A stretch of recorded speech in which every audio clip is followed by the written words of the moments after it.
Hi friends, welcome to Jessie's cook book. என்னுடைய school life கேரளாவில் குருவாயூர்ன்ற பிளேஸில் தாங்க இருந்துச்சு. அங்கே நான் ஸ்கூல் போகும்போது இப்படி தாங்க சாப்பாடு கட்டி கொடுப்பாங்க. எல்லா குழந்தைங்களும் இப்படி தான் வருவாங்க. ஆனால் தடபுடலாம் ஒன்றும் இருக்காதுங்க.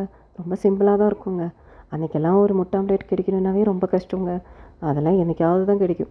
இப்படி டிஃபன் அப்பாங்களுடைய பழைய கர்ச்சீப்பில் ஒரு டிஃபன் பாக்ஸ் வச்சு இப்படி கட்டி கொடுத்துருவாங்க. அதை விரித்து போட்டு லஞ்ச் ஓப்பன் பண்ணி சாப்பிடணுங்க. இதுதாங்க. இது ஒரு சிம்பிள் ட்ரிக் தாங்க. அதை உங்களுக்கு நான் சொல்லித்தரேன். இது ரொம்ப டேஸ்ட்டாக இருந்துச்சு. இது நான் உங்களுக்கு சொல்லித்தரேன். கொஞ்சம் ஆயில் ஊற்றிக்கோங்க. அதுக்கப்புறம் வெங்காயம் குட்டியாக கட் பண்ணி நல்லா வணக்கிக்கோங்க உப்பு போட்டு. அன்றைக்கே அது தேங்காய் எண்ணெயில் செய்வாங்க. நான் ரீஃபைண்ட் ஆயிலில் தான் செஞ்சிட்ருக்கேன். நல்லா வணக்கினதுக்கப்புறம் நமக்கு இதில் முட்டை தேவையில்லை, தக்காளி தேவையில்லை, எதுவுமே இல்லைங்க. தடபுடலாம் எதுவுமே கிடையாதுங்க. கொஞ்சம் மஞ்சத்தூள், கொஞ்சம் மிளகாத்தூள், கொஞ்சம் கருவேப்பிலை. இது நல்லா ஆயிலை நல்லா ஃப்ரை பண்ணிக்கணுங்க.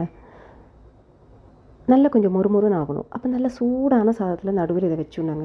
வச்சுட்டு மூடிட்டு 4 மணி நேரத்துக்கு அப்புறம் அதை ஓப்பன் பண்ணி சாப்பிடும்போது மட்டன் பிரியாணி சாப்பிட்றதுக்கு எவ்வளோ சூப்பராக இருக்குமோ அதை விட சூப்பராக ஃபீல் பண்ணுவீங்க. என்றைக்காவது ஒரு நாள் குழம்பு இல்லாத போது இப்படி ட்ரை பண்ண பாருங்கள். சக்ஸஸ் ஆகிட்டோம் அப்படின்றது நம்ம ஜெயிச்சிட்டே இருக்கணுன்றது அர்த்தம் இல்லைங்க. எவ்வளோ அடித்தாலும் தாங்குறாங்க அப்படின்னு வடிவேலு சொல்கிறாங்க இல்லையா, அந்த மாதிரி தாங்க. என்ன பிரச்சனை வந்தாலும் வாழ்க்கையில் நம்ம முன்னேறுவோங்க.